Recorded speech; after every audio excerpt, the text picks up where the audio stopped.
Wrestle Kingdom 19 just wrapped up, and I very much enjoyed this card. I'm going to maybe put a longer video over on the YouTube, link in the bio, where I go into more detail, but let's go over my initial impressions.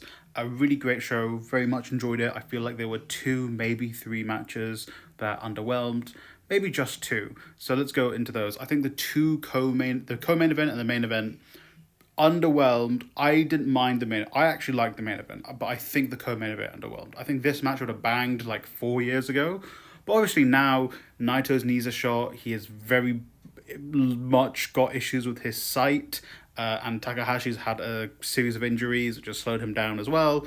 So I think this match was put on the card to really bolster this match because I think people were unsure about this main event. And a lot of the reaction I was seeing whilst the match was going on Twitter was people were like, oh, I don't like this match. It's a mismatch of styles. What's going on? Weird pacing. I thought it all made sense, in my opinion. I think the story of the match was to basically make Shooter a heel, or to make him just like evil Shooter. He was being rough. He was hurting Sabre Jr. He pushed over his own father. I thought it made sense in my eyes. I think maybe it was a bit long to tell that story. Perhaps it went about 43 minutes. The longest, I think, main event is 48. Bushi versus Jay White in 2021, maybe? I'm not 100% sure on the year.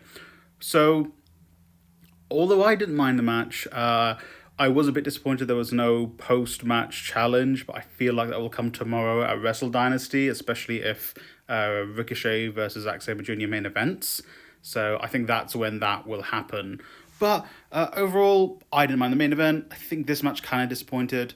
The Lumberjack match, okay. Look, it's a House of Torture match. I can't... It was there to put Tanahashi on the card, I suppose, and give him someone everyone will boo. The highlight of that match was the fact that Shibata came out at the end and challenged Tanahashi to a match tomorrow at Wrestle Dynasty, which means I'm definitely going to be waking up at 4 a.m. to watch Wrestle Dynasty. Other matches, disappointing in it's sad that this match basically had to be called off because Doki, I think, broke his arm. He was doing a Doki bomb on the outside. I think from the angle, it looks like he caught his arm on the guardrail and it broke, which is really just, wishing the best for Doki. He was on a run this year, and this match was really getting underway as well. El Desperado even was like, you know what, I'm not going to say sorry because this was you putting your all on the line for the sport. You really gave it your all, and I'm proud of you for that, and let's have another match, and I look forward to it. It would probably have been their third match, so it'd be the rubber match, and it plays into the story for that, but, wishing Doki the best, on the biggest stage, getting an injury like that, and really great work from the ref, instantly was like, no, we're calling this match off.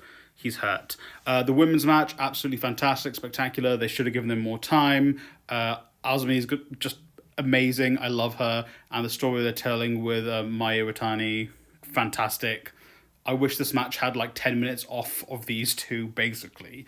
Shingo Takagi versus Takeshita, big meaty men slapping meat. Love it. No notes. Fantastic. Can't wait to see Takeshita fight Ishii really strong style tomorrow. The Fatal 4-Way for the television championship, very similar. Big meaty man slapping meat. Love to see it as well. Really awesome to see LP picking up that title after his battle with cancer. The Tokyo Tower ladder match, I feel like they kind of need someone who's more a veteran of ladder matches to kind of guide the competitors, because I feel like they felt a little bit lost. That was it. I feel like if they do more ladder matches, they should do them on like smaller stadiums and more frequently, so the wrestlers actually are used to it, because they don't do ladder matches really in New Japan. It was the first one, especially in the Tokyo Dome. The Rambo, my boy Goto is getting a title match, so maybe Goto is going to come out at the end of Wrestle Dynasty and have us face off with Zack Sabre Jr. He's not winning the title, but it's Goto. I love Goto.